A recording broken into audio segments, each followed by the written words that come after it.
राजस्थान में मतदान हो रहा है तो बाड़मेर एक ऐसी सीट है जो पूरे देश में चर्चा का विषय बन गई है। आखिरकार क्यों घबरा रही है बीजेपी और क्यों घबरा रही है कांग्रेस? क्या सुमी जी क्या लगता है बाड़मेर में ऐसी स्थिति क्यों हो गई कि पीएम को वहां पर उतरना पड़ गया, तमाम दिग्गज नेताओं को वहां पर आना पड़ गया? आखिर क्या क्या क्या है उस सीट पर ऐसा? देखिए, आप पीएम साहब की सभा की बात कर रहे हैं तो माननीय प्रधानमंत्री जी 26 सभाओं से ऊपर लगभग राजस्थान में अभी सभाएं कर चुके हैं। ऐसा नहीं है कि सिर्फ उन्होंने बाड़मेर में सभा की, वो अभी उनियारा भी आए थे।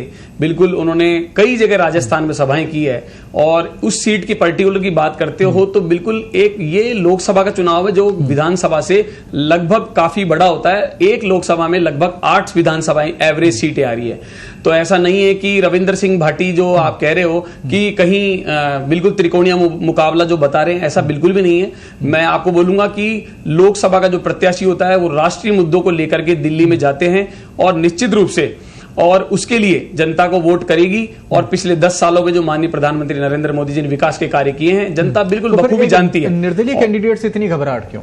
घबराहट बिल्कुल भी नहीं है। स्थानीय मुद्दों पर वहां पर जो क्राउड है या फिर पब्लिक पहुंच रही है उसको लेकर तो ऐसी स्थिति नजर आती है। करणवीर जी, आपसे भी प्रतिक्रिया चाहूंगा मैं। शंकर जी, जिस सीट की आप बात कर रहे हैं बाड़मेर जैसलमेर की, वो पाकिस्तान बॉर्डर से लगता हुआ क्षेत्र है।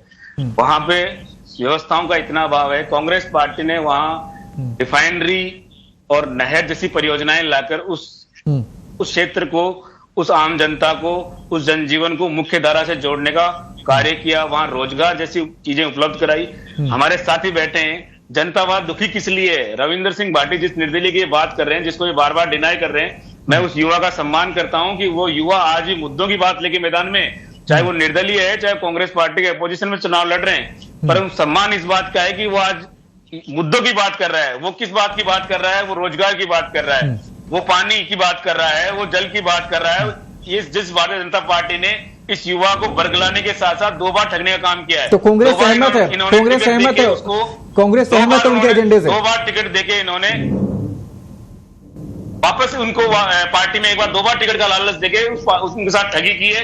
उस ठगी का बदला लेने के लिए रविंद्र सिंह भाटी मैदान में है और भारतीय जनता पार्टी को सबक सिखाएंगे। कांग्रेस पार्टी के साथ यहाँ का युवा, यहाँ का किसान, यहाँ का बेरोजगार श्रमिक, खदानों में काम करने वाला मतदाता, तमाम कांग्रेस उस सीट पे जीत चाहती है या रविंद्र सिंह भाटी की जीत चाहते हैं? करणवीर जी, उस सीट पर निर्दलीय की जीत चाहते हैं या कांग्रेस खुद की जीत चाहती है? कांग्रेस अपनी जीत चाहेगी। मैंने तो निर्दलीय का इसलिए सम्मान किया है कि वो कम से कम मुद्दों की बात कर रहे हैं। कांग्रेस मुद्दों की बात करती नहीं, इसलिए उनका मुद्दा नजर आ गया क्योंकि भारतीय जनता पार्टी के पक्ष में बोल नहीं सकते किसी भी स्थिति में। प्रधानमंत्री जी मुद्दों की बात करेंगे, पर प्रधानमंत्री जी वही घिसी पीटी बातें, आतंक, राजनीति, ध्रुवीकरण, विभाजन, डर, संशय, इन्हीं पे चुनाव को लेके आए।